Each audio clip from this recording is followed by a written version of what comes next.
Hey, welcome back to the Disney Plus Everyday Challenge, and today we have Alice Through the Looking Glass. This is the sequel to the 2010 live-action adaptation of the story, the original story. Why have my brain has just stopped, remembering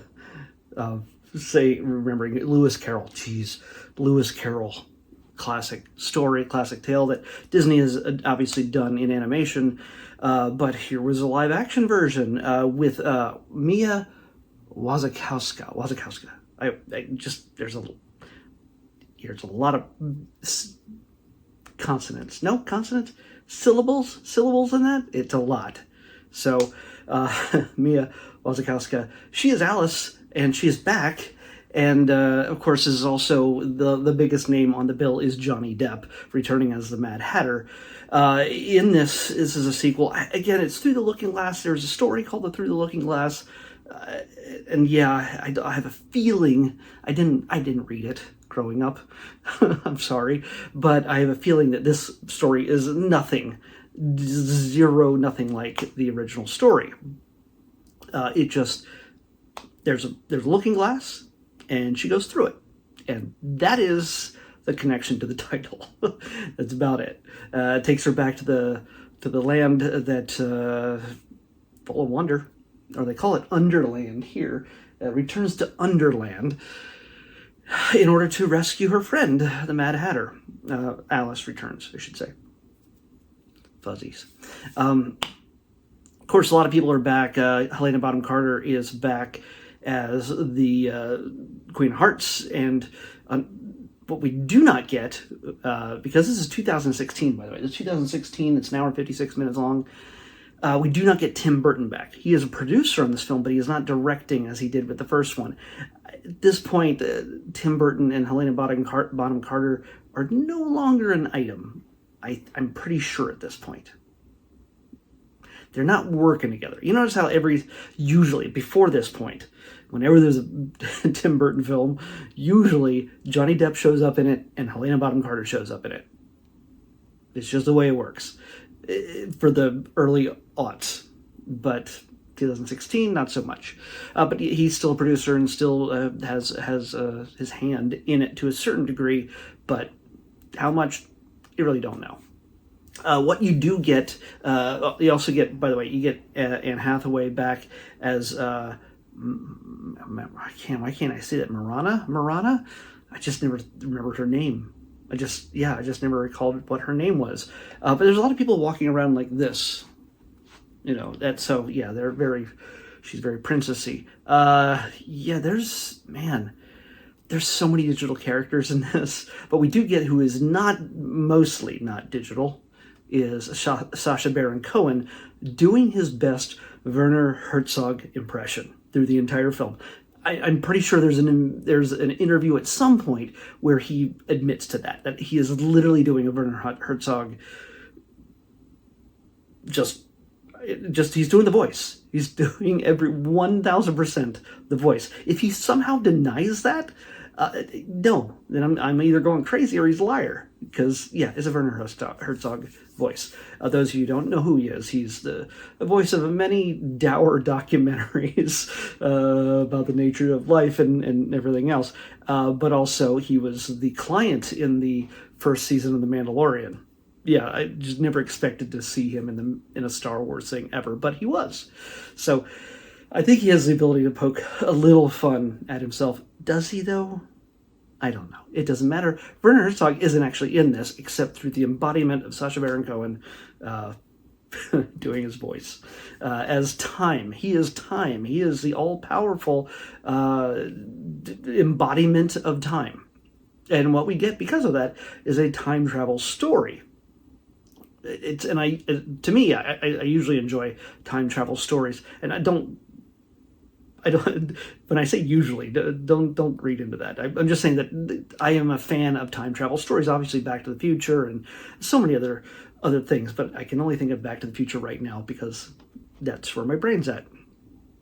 But yeah, what this is Alice she's told she needs to go back in time to maybe change something. There's a MacGuffin kind of ball that allows her to jump into a time machine that looks like H.G. Wells created it.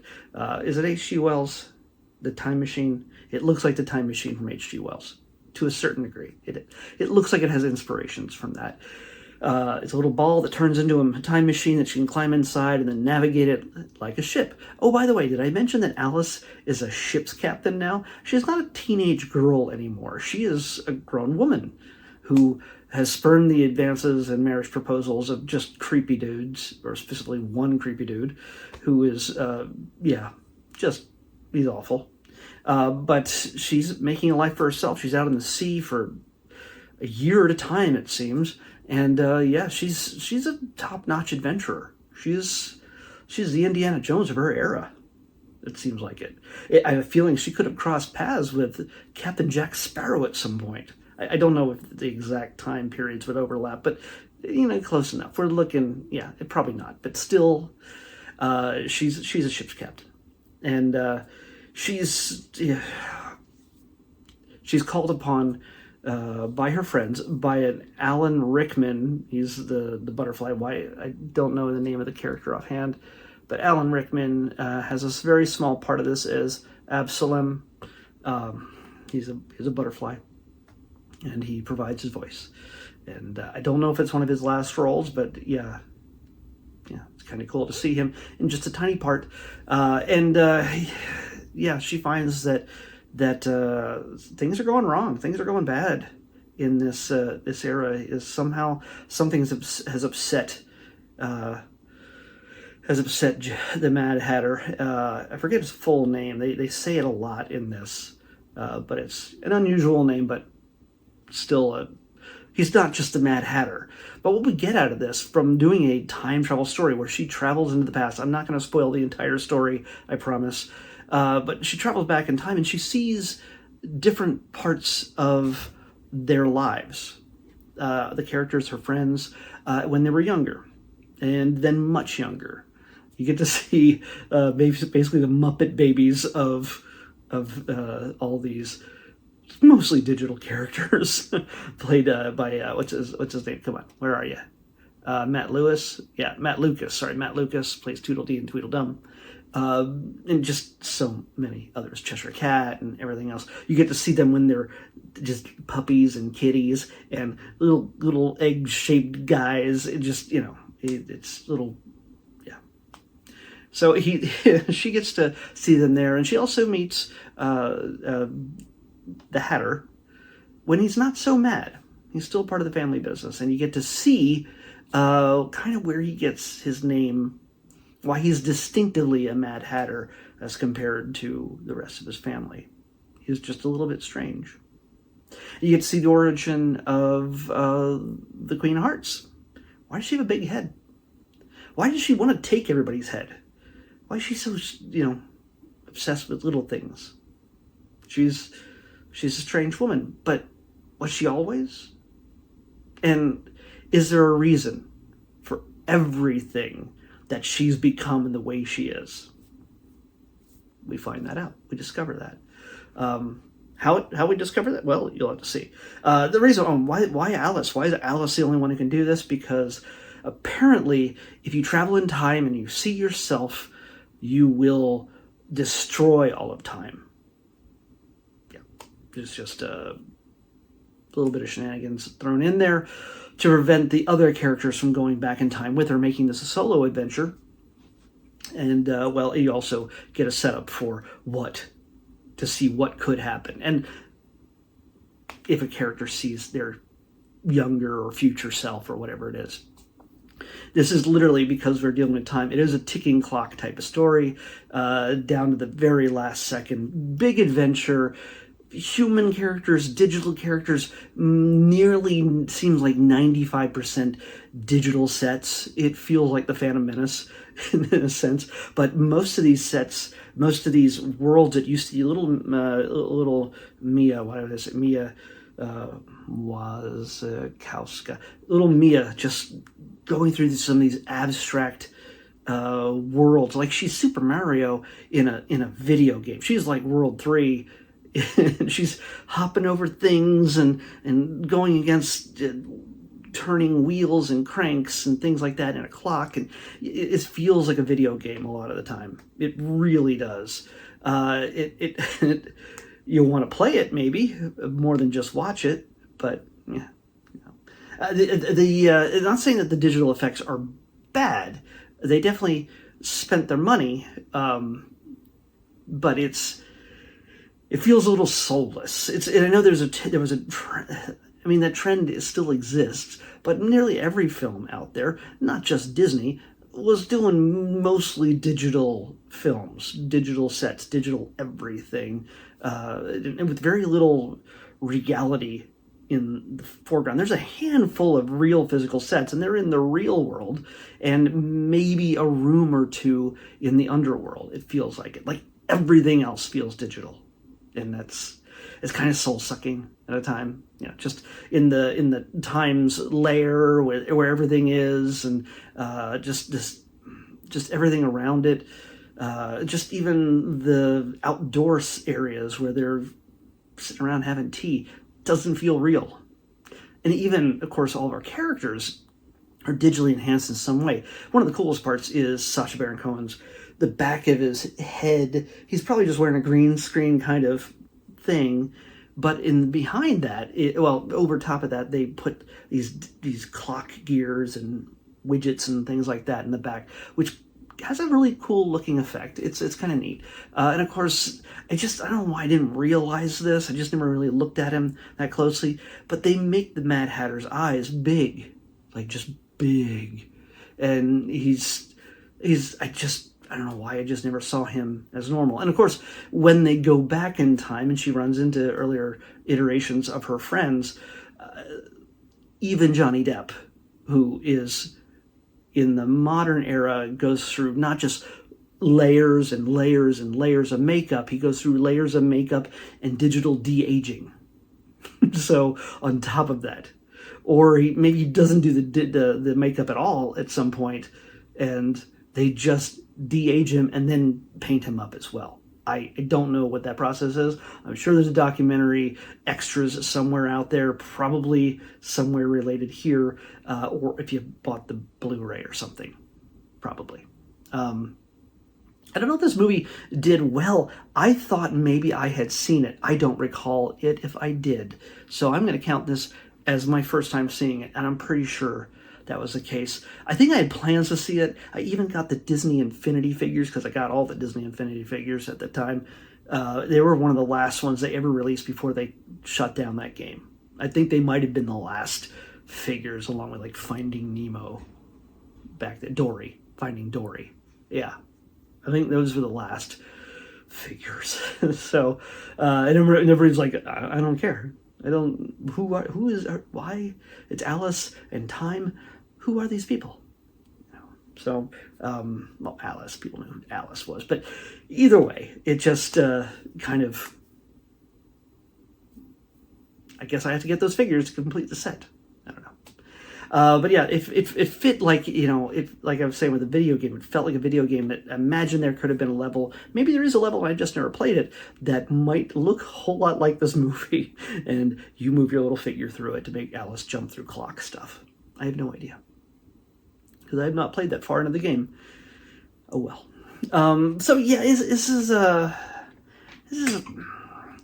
it's okay. It's not the kind of movie you need to see. If you like time travel movies, if you like can you change time? Can you change the past or not change the past? Will you learn lessons about how time and how actions have consequences? Will you learn something about that? Will the characters learn something about that? And you through them? Yeah, maybe. You're always going to get, what you're getting is a lot of just really big performances, as you would with Helena Bonham Carter in this role, which she was one of the best parts of the original film, just because she's just so into it. And that head, that giant head, the way they handle her giant head is actually pretty good. I think they spent a little bit more time focusing on that, and because she's got to walk like a normal woman, but then also have this humongous head. Digital head. Yeah. So overlaid on top. But I don't know what's going on. But it's yeah. So, yes, would I say need to watch this? No, you don't need to watch it. If you're a fan of the original, yeah, absolutely, you're going to do that. You probably already have, and maybe many times. It doesn't follow any major surprising turns or anything else. But again, I do like the idea that they went into the backstories of each of the characters we know and love. Even, in a sense that I don't even think Lewis Carroll even bothered with back then. It's like, oh, why is he a Mad Hatter? Well, here's why. Why does she have a big head? Well, here's why. And what led up to all of this? And can it be changed so that all of reality is changed? By the way, the effect, I'll say, I'm going to try to be as vague as I can. The effect that they used in order to show the ramifications of someone seeing themselves from a different time is pretty unsettling. It's really it's kind of scary to a certain degree. You know how it's going to work out in the end, but still, it's a Disney film, right? It's a Disney film, so you know how things are going to work out in the end. But until then, the effect is a little chilling. It's a little, the way it looks, the way it moves, the way everything comes together, just, the way everything gets kind of pulled into its grasp is just, it is unsettling. And I did like that. I did like that part. So, yeah, if you feel like you've got the time, you got 2 hours to blow. By the way, like the last 10 minutes are credits. Yeah, I mean, it says an hour 56. The last 10. Yeah, you can, unless you really want to listen to music and then watch the credits, yeah, you're done 10 minutes early. So anyway, that's all I can really say about that. It's not a must-have unless you're like a Johnny Depp fan. You need to see all of his stuff. Go for it. Yeah, he does seem sort of like, in many cases, even though he has top billing, he has to do a whole lot less than Mia, who's just moving through. She has to be in nearly every scene. And he's almost unrecognizable in most of this. I mean, it's understandable because look at him. Look at him. He feels kind of little Wonka-ish, more so in this one than he did in the first one. So let's pick tomorrow's episode. And Wonka is not a from this era. 122. 122. Oh, I'm right on it. Come on. Why are my eyes so bad? I don't know what this is, but it says it's a documentary. We'll see. 122 is, I'll bring it, zoom it in real nice, Madhu. That's it. Madhu. Oh, we could have had one below, would have been one. All Hail the King, one shot. Kind of want to watch that again, but I will eventually, this year sometime, probably. But Madhu is what we're watching next in the Disney Plus Everyday Challenge. I'll see you back here tomorrow with that.